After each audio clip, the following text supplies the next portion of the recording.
You're 1 minute in. All right, nice and relaxed. All right, you're on pace. Stay there. You're 1 minute in. Stay strong now. You're back. It has been months since we did a HYROX simulation. We actually haven't done a HYROX Pro since December. We haven't done a simulation since November. And now we are at April 19th, I believe. We have about 7 weeks, 6-7 weeks until World Championships.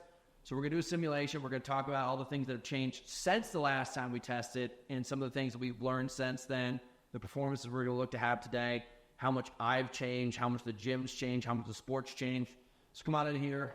I'm going to show you guys just some of the things that I've changed personally in my nutrition.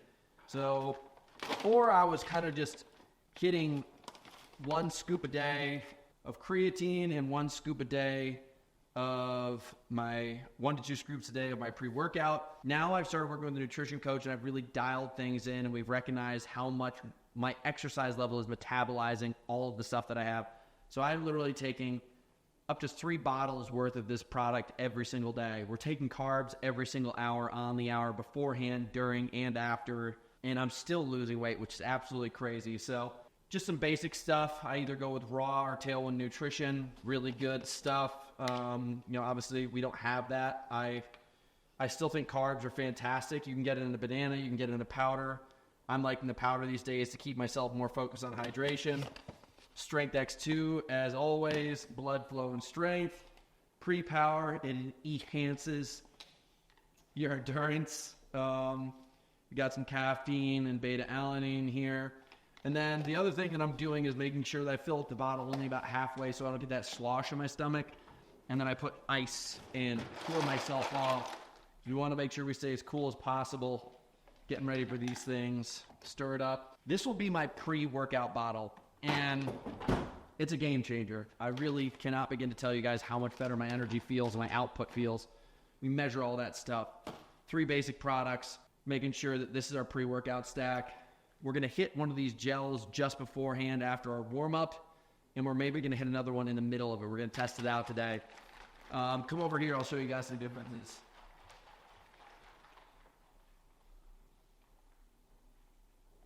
So this right here is the trail of fat.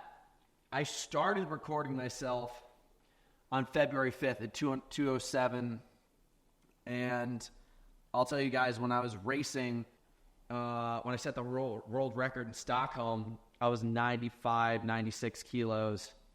I was heavy. I was over 210 pounds. Now, if we come all the way over here, the last time I weighed in, I'll weigh in again on Monday, 197. So that's 10 pounds difference just from there. I would wake up every single morning and weigh myself, doing body fat testing as well.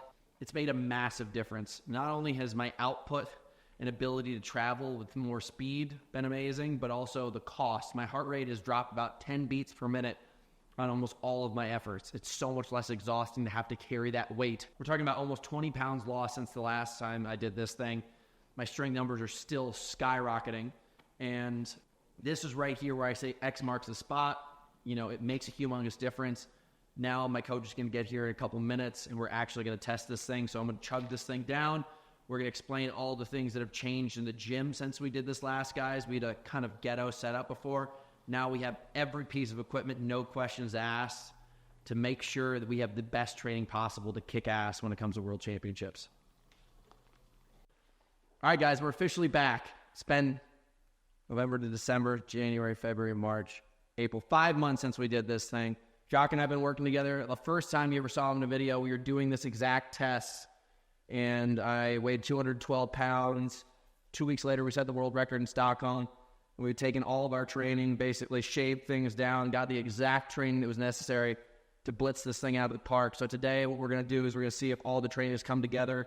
He's got his clipboard. We're going to study every analytic of body movement, heart rate, power output, timing, positioning, and we've cranked up the pace 6 seconds per lat fast. Exactly. It's going to be tough, but we bumped the power up in the early season when we first started working with him. The goal was get as much power and force production as we can, And then we started integrating more and more of the aerobic and anaerobic training. And now he's dropped down to 197? Yeah, 197, and he's flying. So I'm excited to see what we get here.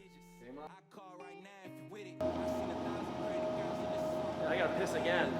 I mean, a lot of this is fueling, hydration, because you're burning a ton of carbs in something like this because he's going so hard. So you can't rely on just fat storage. You have to really look to the carbohydrate and and one of the things that we're paying attention to is we're trying to simulate this just like the race. So he's eating the same way, he's drinking the same way, so then we can make adjustments as needed. All right. Let's get it now.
Yeah. Cramping.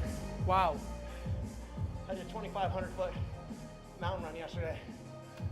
What's that? That 2,500-foot mountain run I did yesterday didn't help. Dude, you crushed it. Yeah, I feel fine. 49:15 on the running clock. Okay. Fuck. You look great. The first station we did, the skier, you did a 3:20, and then you did a Look at this. minute and a half on That's the. why we drink Builder. Oh man. Oh, good God. You didn't swear at all. Didn't Unbelievable. swear at all? No, not one swear. Let's go. I'm a Christian man now. It really wasn't that bad. It's just in my thighs. Yeah. If I hadn't done that mountain run yesterday, I wouldn't have been cramping. But I had an ego. Yeah. But it wasn't terrible. I only had to pause, I think, twice before Yeah, getting back on the treadmill. yeah, because on the treadmill the last time, you stopped a couple of times on the treadmill. This time you didn't, you just waited a minute to get going. No, it was awesome. Your legs were blowing up though on the, you could see it on the last one. You were really crushing it on the lunges. Yeah, I wanted to go a little bit slower just so I could get it done. How was your shoulder? Fine. No problem, awesome. What I have to work on is my burpee form because I just haven't been doing it. Right, Because it's hard for me to land like I usually do in that plyometric push-up. It wasn't bad. no, still 154 on the burpees.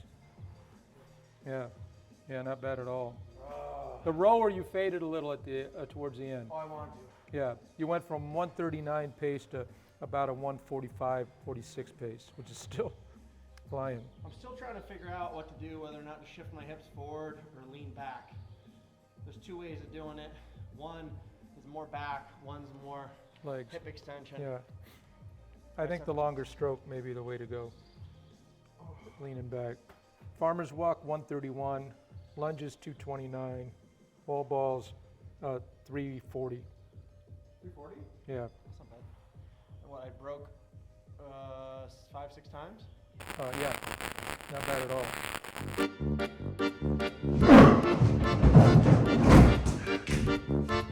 Nice.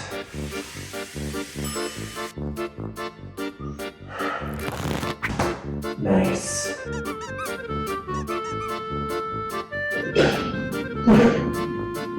Nice.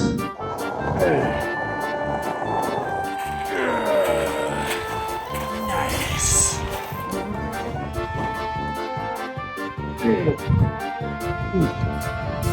Nice. Nice. Tell you who? Nice. Nice.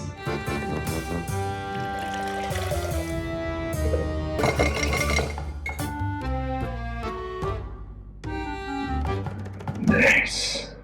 Sled pull 210, and the sled push was a minute and a half. Yeah, you were moving, man. That looked great. So even if you add 3 minutes to that, that's a 52. Yeah. Woo. Yeah. Definitely. And if you're fresh, you probably cut a minute off, Yeah. at least. Honestly, I feel fine. My knee is hurt a lot. Yeah. Yeah. Woo. Yeah. That was crazy. It was friggin', what a pace on the run. I'm glad you went for the 5:15 pace. Me too. Yeah, because you had it in you. Awesome, buddy. Really good. Really good. Wow. Yeah, because I'll have to go back and look and see. Do you remember what we did the last time, exactly what the time was? The total time? I'll bring it up on the YouTube, but I think we were 51 something. And what was that? 49:15. Yeah. Yeah, so you knocked 2 minutes off. At the very end, you're just like, I could quit. Yeah. Like if I was in the world championships, I wouldn't have stopped on the wall balls like Right. that. But I was like, I got a 2.5 hour bike ride tomorrow. I got training on Monday. Right. I can already feel, I said, like my kneecaps hurt. Yeah. Once you got that much tension in your muscles, it takes a long time to recover from efforts like that. Yeah. But other than that, like nothing too bad. Like the last 2 runs, I felt my legs start to trail behind me a little bit. Right. You know, when you start to lose that cadence. Yeah, but you still held it. Yeah. Holy shit. What did you do? And remember I said what I want you to do is get into this routine. So you drink the same thing, you eat the same thing, you sleep the same way. I want you to look at these like you would a race. And Yeah. because the minute you go to a race, everything changes because your head's different, you know, because now you're racing. So when we do these simulations, whenever you do any of these, when we're connecting these Metcons and everything else that we're doing in the workouts, you want to think about, okay, I'm in a race environment, because it changes your perspective. I screwed up. I took my normal diet and I already had 2 protein shakes this morning. I woke up, I had my oatmeal, Right.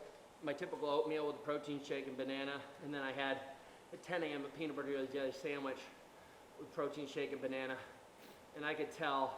You're a little bloated. Yeah, I was like, I could poop right now. Right. Honestly, I was worried. I was like, can I imagine shitting my pants right now? Let's see here the time. 49:15. I think I could take off 30 seconds if I had just sucked it up on those. I think it was closer to, when I looked up, I think it was closer to 49 than it was to 49:15 by the time I looked up. Oh, good. Wall balls 340, lunges 229, farmer's walk 131. You didn't stop on that. The rower, like you said, you backed it off a little, 327 on the rower. The burpees 154. The first half you looked great. You were covering a ton of ground too. I mean, really a lot of ground. Sled pull 210.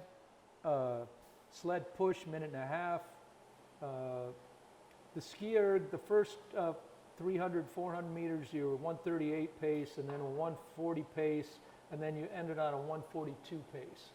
320 total time on that, and so that's everything. The rower came out at a 139 for the first 300 meters, and then 143 for the second 300 meters, and then 144 for the last 500 meters. So yeah, we go over this with Jacques. The strategy was a little bit different this time. We went up by, I believe, we were 5:21 last time, so we went up by 6 seconds per 500. I kept on grabbing on to stations and tapering off a little bit near the end, just knowing that I had that 5:15 coming up. Sled push was really good. You know, I strongly believe that these new sleds are a lot easier. Like, I have another sled and I stacked up the same weight, and it's definitely a lot of friction difference. I'll just be real with you guys. So there's a metric of growth and fitness, but also a change in strategy in doing that. So I wasn't really going full gas on the sleds. I was just trying to get them done so I could get back to that run and not have those big sit out times like I did with last one. And truth be told, we were actually 6 seconds slower per 1,000 than we really said we were, because we were doing 3:13s by accident instead of 3:19s, which we should have been doing. So you could have added an extra 6 times 8 on top of there. Was that 54 seconds or 48 seconds? Right. So we technically took off about 3 minutes extra. I made sure, you know, to taper off on the rower, because I knew that I wanted to get back. I always kind of just sit there and chill out on the row. You know, the burpees, I'm changing up my strategy because I hurt my shoulder. I can't do what I call the hunter hop anymore, because I'm usually blasting into the ground and plyometrically pushing out. I can't do that right now. That injury, even though I'm not going to let it hold me back, it changes strategy. I'm kind of going the strategy that the other guys like to use on burpee broad jump. Lunges, I made sure to go a little bit easier because I just wanted to stay consistent, none of that stutter stepping. And then the wall balls, as I was telling Jacques, like, we're 7 weeks out. If you do that extra hard effort, that could spike you for an extra 5-7 days of recovery time. It just wasn't worth it to me. Like, I left actually on a lower heart rate than I started the wall balls. Feeling really, really good. I got another session this afternoon, 2.5 hours on the bike tomorrow, so we're in a good spot. We're still 4 or 5 pounds off of the most ideal race weight. I may take off 2 to 5 pounds still, but I feel good. And your heart rate on the, we lost it for a while, but in the beginning it was like 160 to 166, and you were just cruising. Yeah, dude, if you look at where we started, we'll go look at the data.